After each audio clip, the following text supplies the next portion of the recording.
lahat ng tao ay pinalad na magkaroon ng normal na buhay. Mayroong ilan sa atin na may mga espesyal na pangangailangan, tulad na lang ng mga batang may Down syndrome. Taong 1887 pa nung unang matuklasan ang kondisyong ito. Ngunit hanggang ngayon, marami pa rin tayong mga katanungan tungkol dito. Tara, sama-sama nating alamin kung ano nga ba talaga ang Down syndrome. Ating tuklasin, the upside of being Down. Maaring nakasalubong niyo na sila sa daan o nakasabay kumain sa kung saan. Iba ang kanilang itsura, ngunit tulad natin, tao rin sila. So Down syndrome is an anomaly. It's a disorder. It's a developmental disorder which is caused by a problem in the 21st chromosome of the child. 46 ang normal na bilang ng chromosome sa isang tao. 23 mula sa ating ina at 23 mula sa ating ama. Ngunit ang mga batang may Down syndrome, mayroong 47 chromosomes. Ibig sabihin, nagkaroon ng sobrang 21st chromosome. Ito ang dahilan sa kanilang developmental delays at distinct physical features tulad ng singkit na mata, pangong ilong, at kakaibang guhit sa palad. We don't really know what causes the appearance of an extra strand in the 21st chromosome. We don't really know that. But what we do know is, the older you are as a mother, the higher the possibility of having a child who has Down syndrome. Iba man ang kanilang itsura at may mental retardation, hindi nito binibigyan ng karapatan ang kahit na sino man upang maliitin o kutyain sila.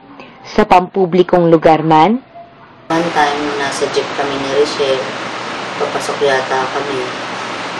May sumakay na isang binatilyo, tapos sabi niya, tingin sa bata, and then mamaya, talagang hindi niya napigil na, sabi niya ay, Ali, ano yan? May diferensya yan, no? Di ba may diferensya yan? Di ba, no? May diferensya yan, no? sa paaralan, Yung mga nanay-nanay ng mga regular schoolers, ayun, mga naririnig ko sila. Dapat kasi hindi yan dito eh. Dapat yan sa special school. Bakit yan nakahalin dito?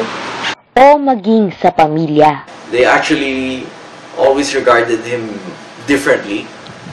It's like he would be left out. Sometimes even by his cousins.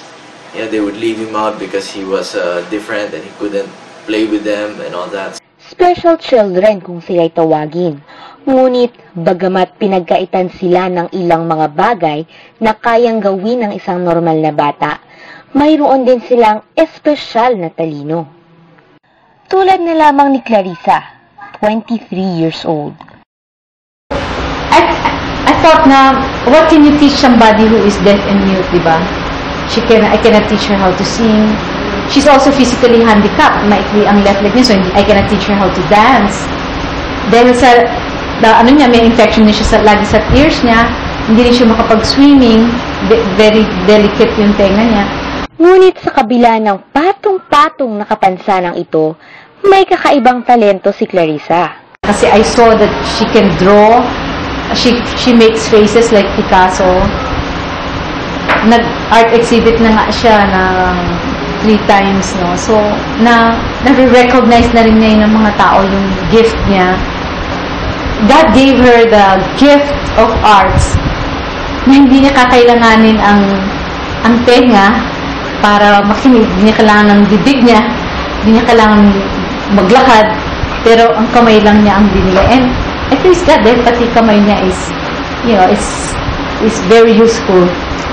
Si Clarissa, sa kabila ng kanyang kondisyon, gumagawa ng sariling paraan upang makilala sa lipunan.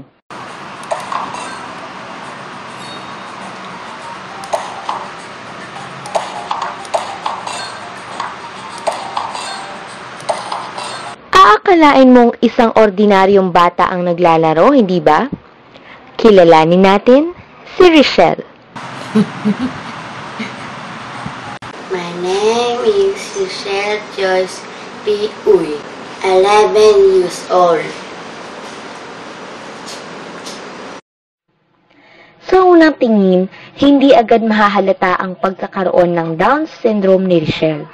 At tulad ni Clarissa, mahilig din siya sa arts, sa performing arts. Mahilig yan kumanta. Mahilig yan manggaya. Kaya pag kami nagkakaraoke, nagbe-videoke, kagaya yan. So, kami naman, tinuturuan namin.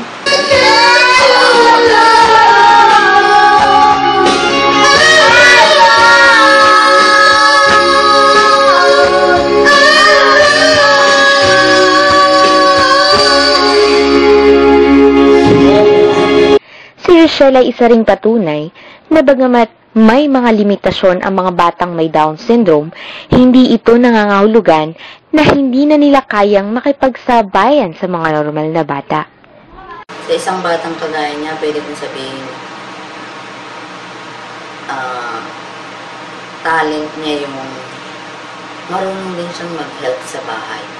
Naguhugas siya ng plato, she fix her bed, she sweeps the floor. Special siya, pero nagagawa niya yun. Karamihan din sa mga batang may Down syndrome ay sobrang lambing, tulad na lamang ni Jeremy, 14 years old. He likes going to the happy walk. He knows, he likes going to the Christmas party. He likes socializing with other kids with Down syndrome. So, I think he also realizes his limitations. He knows that he's different. But he's a very sociable boy.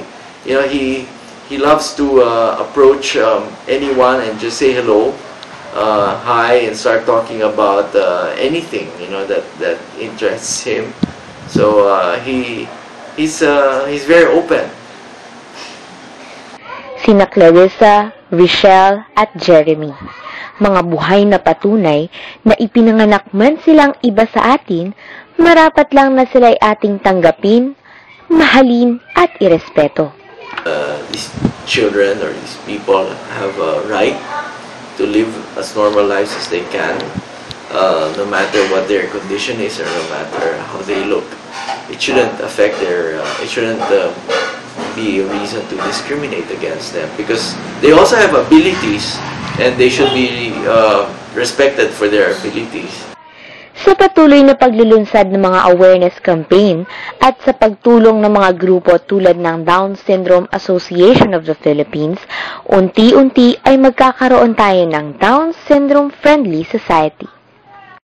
Maraming may biases kasi hindi nila naiintindihan yung situation. Pero kung naintindihan naman nila, bumubukas naman yung pag-iisip. So I would assume na yung may bias ngayon, malamang in a few years, mawawala rin yung bias niya. With advocacy, especially with media advocacy. Media plays a major role. Ngunit bago pa man makamit ang lubusang pagtanggap ng pamayanan sa mga batang may Down syndrome, dapat magsimula ang lahat sa pamilya. A child is a gift. Whether the child has a disability or not, the child is still a gift. We have to learn to think of Down syndrome as just a difference than a major catastrophe that has happened in the family. Children with disabilities are not a curse. They're not curses. They're not like disasters coming from heaven. They're not. They're just different from us. Marahil salat sila sa kaalaman at may limitasyon ang kanilang mga kakayanan. Pero gayunpaman, dapat natin silang tratuhin ng patas, walang pangungutya, walang paninira. Dahil tulad natin, marunong din silang magmahal at marunong ding masaktan. Ito po si Roxanne Uy, nag-uulat.